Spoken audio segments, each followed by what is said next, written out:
Spider-Man je jedan od najpoznatijih i najvoljenijih fiktivnih likova u istoriji. Do sada je imao 3 različite adaptacije u hollywoodskim igranim filmovima, koje variraju od kultnih, preko prosečnih, pa do kontroverznih, da ne kažem jednostavno loših. Ipak, ubedljivo najkontroverzniji Spider-Man film, za koji gotovo sigurno niste čuli, gledalo je preko 24 miliona ljudi, a uopšte nije rađen u hollywoodskoj produkciji. U pitanju je film koji je snimila grupa fanova tinejdžera, dakle bez ikakve konekcije ili uopšte dozvole za korišćenje lika od strane Sony ili Marvela, sa budžetom od čak $100.000 prikupljenih preko donacija na internetu, a čiju reputaciju je kompletno uništio 15-godišnji klinac na Twitteru. Ovo je priča o najkontroverznijem i verovatno najlošijem Spider-Man filmu za koji niste čuli.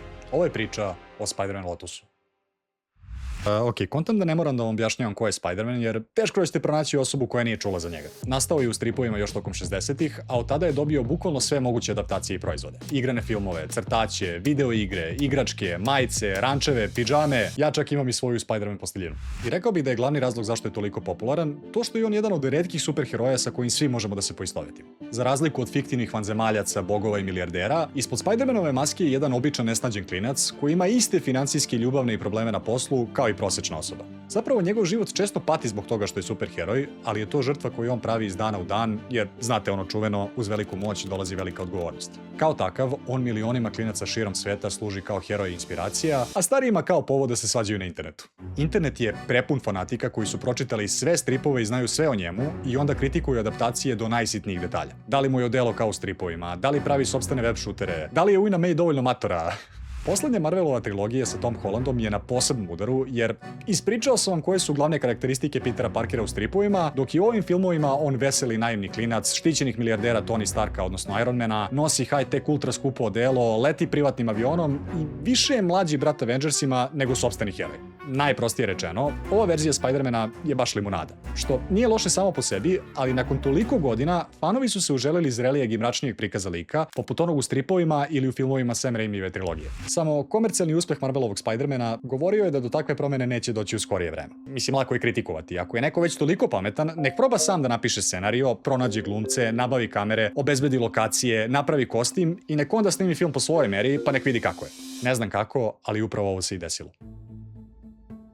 Gavin Konop je bio srednjoškolac iz Kalifornije, kome je bio san da postane filmski reditelj. Režirao je, montirao, pa čak i glumio u brojnim kratkim filmovima svoje školske filmske sekcije. I naravno, bio je ogroman fan Spider-mana. Na svom YouTube kanalu je kačio edite Spider-Man filmova i igrica, na Instagramu je čak objavljivao svoje ideje i radnju za epizode izmišljene Spider-Man igrane serije, a na Twitteru se kao i svi ostali svađao sa ljudima. Vremenom je postao mikroinfluencer i izgradio autoritet među Spider-Man fanovima na internetu, gde je važio za stripovskog puristu. Dakle, imao je veoma jasnu i preciznu sliku onoga što Spider-Man treba da bude i oštro je kritikovao svako odstupanje od toga, a posebno Marvelove filmske adaptacije. Naime, tokom 2020. godine prolazio je kroz težak period u životu. Ocene u školi su mu opadale, odnosi sa prijateljima su mu se pogoršali i osjećao se izgubljeno i nezadovoljno. Kao način da se nosi sa tim, počeo je da piše priču o Spider-Manu koji se suočava sa sličnim problemima kao i on, ličnim neuspesima, krivicom i sumnjom u sebe. Inspiraciju za priču je vukao iz 2 čuvena Spider-Man stripa. Prvi je Spider-Man Blue, u kom se Peter na dan zaljubljenih prisjeća svoje poginule devojke Gwen Stacy i snimaju joj audio poruke gde prepričava njihov odnos, stvari koje nikad nije stigao da joj kaže i sopstvenu krivicu zbog toga što nije uspeo da je spasi od Green Goblina. Drugi je The Kid Who Collects Spider-Man, odnosno klinac koji sakuplja Spider-mana, gde Peter posećuje dečaka obolelog od leukemije kome je ostalo svega nekoliko nedelja života i koji je njegov najveći fan. Druži se sa njim, priča mu o svojim avanturama i na kraju kao najintimniji gest čak skida masku i otkriva mu svoj tajni identitet. E sad, možda ste primetili nešto što je zajedničko za oba ova stripa. U njima nije fokus na zlikovcima i epskim borbama, već na psihološkom stanju Petera Parkera i poznati su po dirljivim monolozima i dijalozima između likova. Neki bi rekli da su zbog toga idealni za adaptaciju u kratak niskobudžetni film. A pod nekim mislim Konop, on je to mislio. Početkom 2021. Gavin sa prijateljima pokreće crowdfunding kampanju, dakle projekat koji bi publika finansirala donacijama, kako bi ovu priču pretvorio u pravi pravcijati film. Adekvatno ga naziva Spider-Man Lotus, po biljci koja u mitologiji predstavlja simbol ponovnog rađanja i buđenja, a čije konzumiranje dovodi do spokoja i zaborava, što se u ovom kontekstu naravno odnosi na Spider-Manovo psihološko stanje i njegov pokušaj da nastavi dalje nakon gubitka Gwen. Navodi sledeće ciljeve. $5.000 bi bilo dovoljno za malu linearnu dramu fokusiranu na Peterove unutrašnje konflikte. $10.000 bi dalo budžet za dodatne likove i animirane scene. $15.000 bi dozvolilo još nekoliko akcionih scena i pravo dugometražno trajanje, a $20.000, iako ambiciozno, dozvolilo bi mu da snimi kompletan film o kome sanja baš onako kako ga je zamislio. I kampanja zapravo počinje veoma solidno i sakuplja preko $2.500 u prvih nedelju dana, pre svega zahvaljujući među Gevinovim pratiocima na društvenim mrežama. Očigledno je da je publika bila željna ovakvog zrelijeg prikaza lika. Međutim, taj novac će ubrzo delovati kao sića, jer 8. dana kampanje objavljuju slike kostima. Samo malo konteksta. Morate da razumete da su fanovi Spider-mana opsednuti njegovim modelom. Zapravo, jedna od najvećih kritika Marvelovih filmova jeste što je ono nerealno i najvećim delom kompjuterski generisano. Ovaj kostim, koji je radila italijanska kuća The Amazing Spider Lab, bio je izuzetno veran stripovima, u potpunosti ručno rađen i izgledao je kao da ga je mogao sastaviti tinejdžer od njemu dostupnih materijala. Ali najbitnije od svega, izgledao je jako cool. Internet je eksplodirao, slike od dela su iste sekunde postale viralne, a kampanja je potom sakupila ne 10, ne 20, već preko $100.000. Dakle, 5 puta više od najveće, najluđe ambicije koje je Gavin imao. Ili drugim rečima, internet je upravo dao $100.000 u ruke 17-godišnjem klincu i njegovim ortacima da snime film o jednom od najvoljenijih fiktivnih likova u istoriji. Šta je najgore što može da se desi?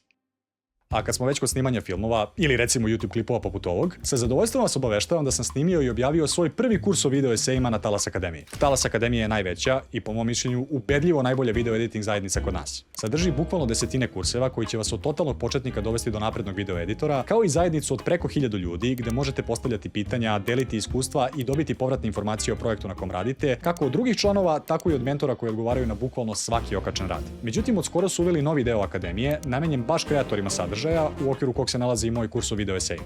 U njemu detaljno pokazujem kako smišljam ideje, istražujem teme, strukturiram videe, pišem scenarije i na kraju sve to snimam i montiram. Bukvalno najbitnije i najvrednije lekcije koje sam naučio za 4 godine koliko radim ovakve klipove, spakovane u 2,5 sata materijala. Ako vam moj kurs ili generalno Talas Akademija deluje interesantno, posjetite prvi link u opisu ili skenirajte QR kod na ekranu i vidimo se unutra. Gavin završava scenariju i okuplja ekipu glumaca i produkcije koju uglavnom čine njegovi prijatelji, skoro svi studenti ili potpuni početnici u industriji, ali svi okupljeni oko iste stvari. Rasizma.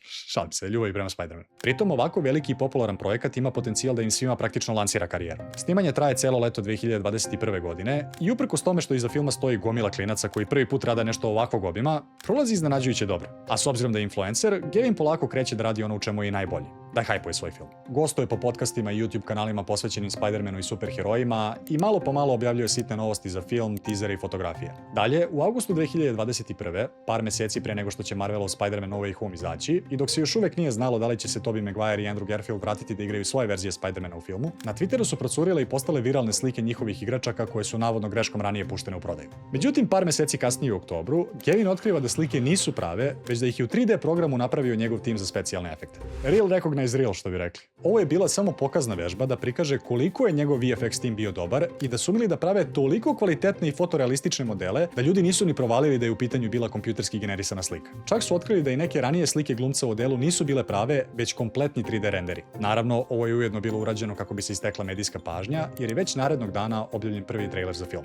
Fotografija, kadrovi, odelo, specijalni efekti, sve je izgledalo vrhunski. Iako nije najavljen zvanični zlikovac, trailer se završava sa prepoznatljivim osmehom Green Goblina, implicirajući da je budžet dozvolio da i on bude uključen u film. Fanovi su oduševljeni, a trailer na YouTubeu skuplja preko 2,5 miliona pregleda.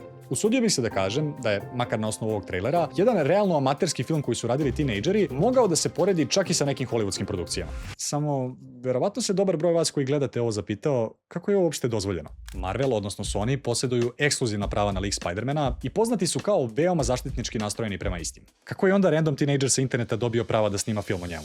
Pa, ukratko i nije. Spider-Man Lotus spada u kategoriju fan filmova, odnosno nezvaničnih i nekomercijalnih filmova koje fanovi snimaju iz hobija i ljubavi prema nekoj franšizi. Oni su uglavnom veoma amaterski snimljeni, na nivou omčovih YouTube klipova, sa praktično nepostojećim budžetom koji finansiraju sami autori iz svog džepa. I po onome što sam istražio, zakonski oni apsolutno krše autorska prava, samo ih vlasnici istih uglavnom puštaju i gledaju im kroz prste, jer kao prilično je loš PR da najvećim fanovima svoje franšize šalješ tužbe i pretiš advokatima. Ali Spider-Man Lotus nije baš bio YouTube filmić snimljen mobilnim telefonom, već ozbiljna produkcija sa budžetom od $100.000, milionskim auditorijumom i ogromnom pažnjom medija, koji je velikim delom nastao kao kritika Marvelove filmske adaptacije lika i predstavlja direktnu kontru njihovim aktuelnim filmovima. Samo jedno pismo od Marvelovih ili Sonyjevih advokata dovoljno je da se obustavi ceo projekat. I očekivano, samo dan nakon objavljivanja trailera za film, Gavin na Twitteru dobija poruku od jedne veoma visoko pozicionirane osobe u Marvelu. U pitanju je Jon Watts, reditelj aktuelne Tom Hollandove Spider-Man trilogije, koji mu piše da je pogledao trailer i da misli da je odličan.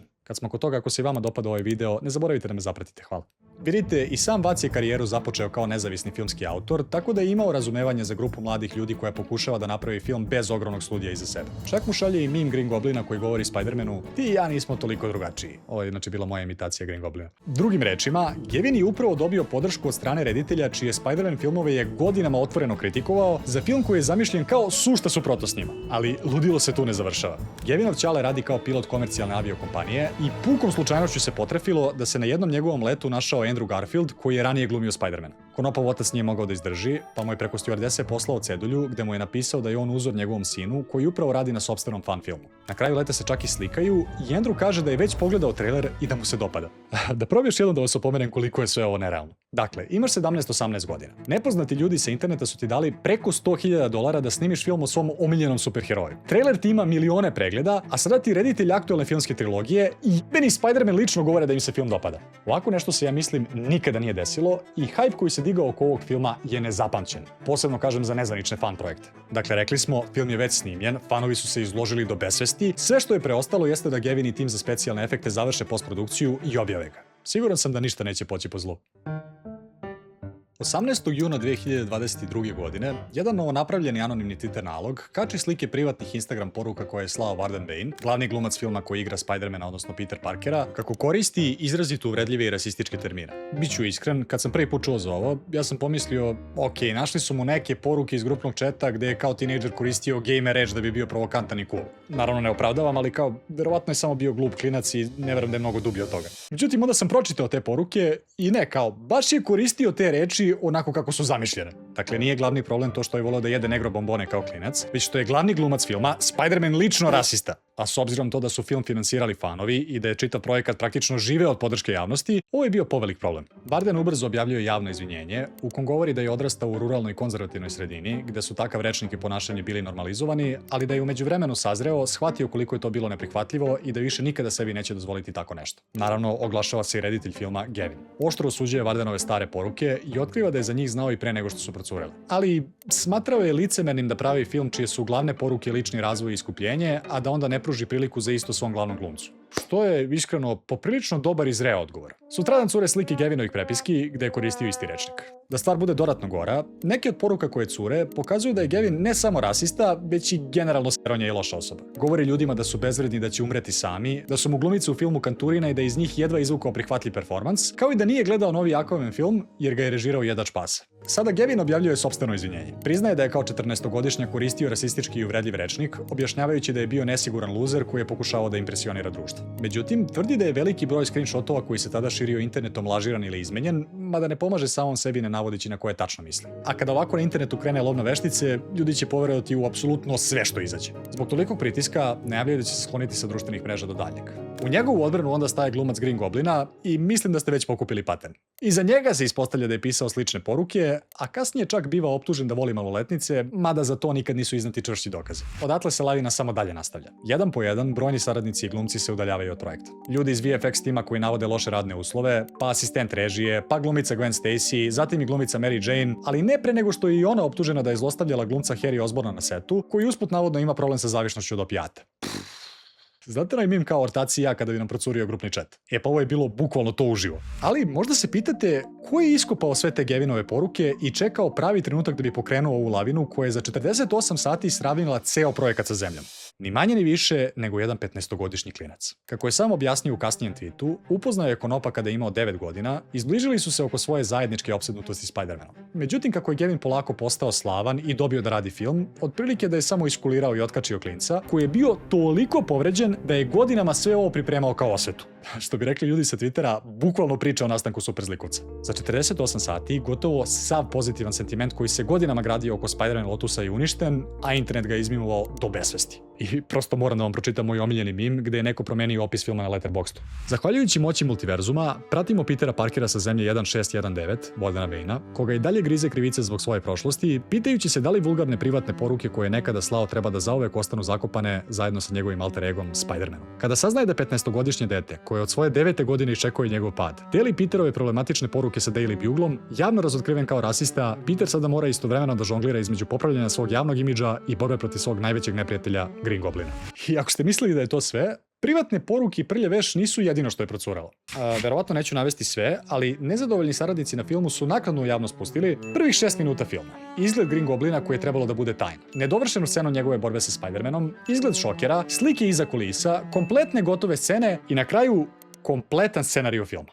Pa da odgovorim na pitanje koje sam postavio na početku, šta je najgore što može da se desi kada tinejdžerima daš $100.000, naglu slavu na internetu i vežeš ih za jednog od najvoljenijih likova u istoriji? Pa, opšte rasulo na nivou srednjoškolske ekskurzije bez profesora. Gavin je, kao što sam rekao, nestao sa lica zemlje i mesecima nije bilo nikakvih vesti niti obaveštenja o filmu.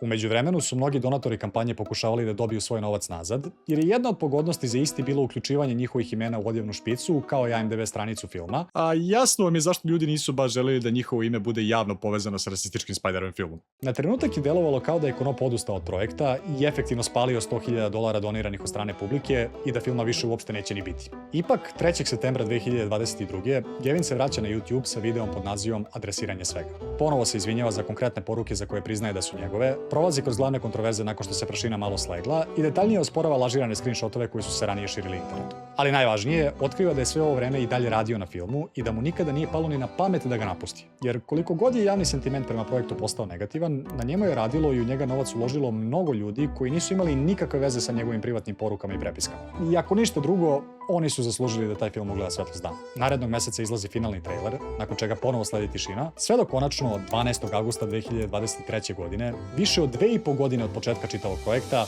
Spider-Man Lotus nije zvanično objavljen na YouTube. I nakon apsolutno svega što se desilo, verovatno se pitate da li je film dobar. Pa... mislim da je veliki problem kada je film okružen ovolikom kontroverzom, to što ga je teško posmatrati u vakumu bez unapred formiranih predrasuda.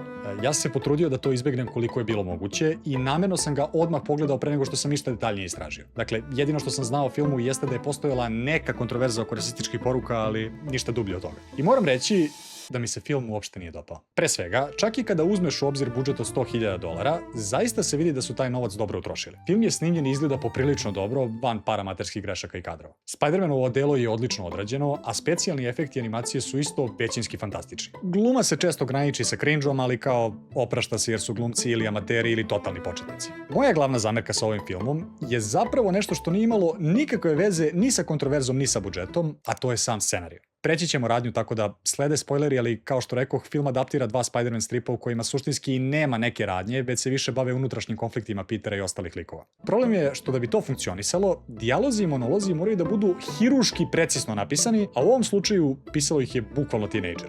I to se baš osjeća. Sam početak filma je verovatno i najbolji deo, jer odmah kreće akcionom scenom gde Spider-Man juri kroz New York i obračunava se sa Šokerom i njegovom ekipom. I ovo je odmah savršen primjer onoga o čemu pričam. Dakle, sve je to snimljeno i izgleda jako dobro, ali fore po kojima je Spider-Man pozna da ih baca dok se bori protiv neprijatelja zvuče ovako. It's my shocker suit!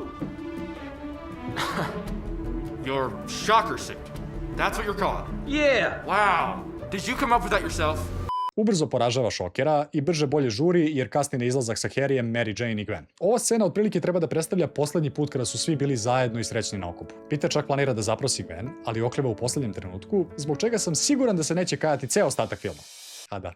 Dobijamo prelepu uvodnu špicu i kadar Petera sa uništenim modelom nakon bitke sa Green Goblinom koja se desila van ekrana. Reporter sa televizora u pozadini nam, uz tekst toliko neprirodan da zvuči kao da ga je dete pisalo, objašnjava da su u toj borbi poginuli Norman Osborn, odnosno Green Goblin, Gwen Stacy i njen otac.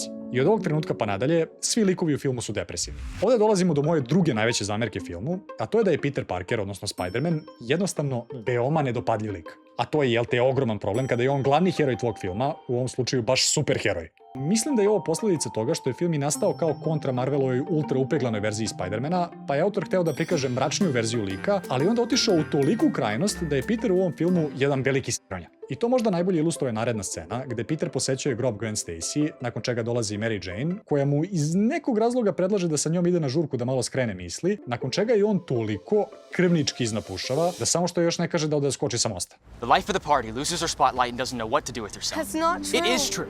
You're so unaware of yourself, it's not even funny. You don't care about people like me and Gwen.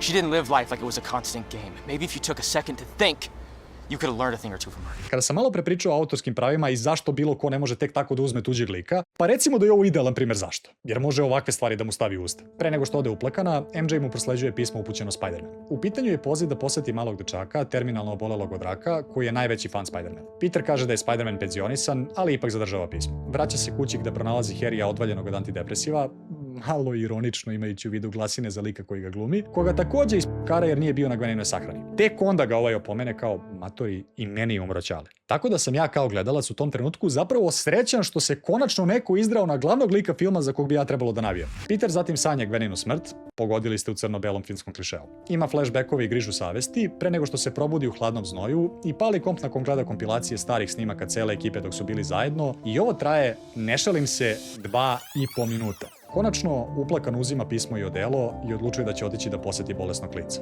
Rezna Harrya i kompilaciju kako je, pogodili ste, depresivan, koja ponovo traje 2,5 minuta.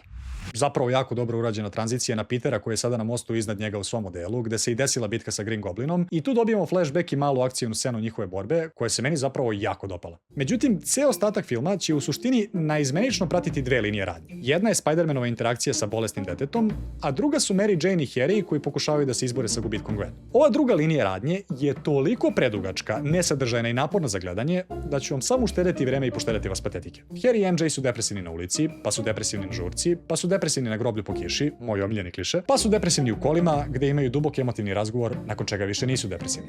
To je to. Film bi bio neizmerno bolji da je sve ovo drastično redukovano ili kompletno izbačeno. Sad, Spider-Manova poseta detetu ima jednu ključnu razliku u odnosu na strip koji adaptira. U samom stripu publika ne zna da je dete bolesno, još bitnije, izašao je 1983. godine, pre nego što je Make-A-Wish, odnosno ispunjavanje želja bolesnoj deci, bio opšte poznat koncept u kulturi. Gledamo Spider-Mana koji se nijotkuda pojavio u sobi devetogodišnjaka koji skuplja sve vezano za njega. Priča sa njim, pokazuje mu svoje web šutere, prepričava mu svoju prošlost i na kraju iz čista mira skida masku i otkriva mu svoj identitet. Tek u bukvalno poslednjem panelu stripa mi saznamo da je dete terminalno bolesno i da mu je ostalo svega nekoliko nedelja života. U filmu mi od početka znamo da je dete praktično na samrti, što dosta menja dinamiku onoga što mu Peter govori. Ipak film započinje njihovu interakciju prilično verno stripu, dakle mali je oduševljen što vidi Spider-Mana, pokazuje mu svoju kolekciju igračaka, zajedno igraju igrice, druže se, drži pažnju i zanimljivo je. Sve dok ga mali ne upita šta se desilo sa devojkom koja je poginula na mostu i to Petera toliko pogađa u nerv da Spider-Man, kao superheroj kakav jeste, počinje da se izjeda i prenosi svoje najveće traume detetu koje je na samrti.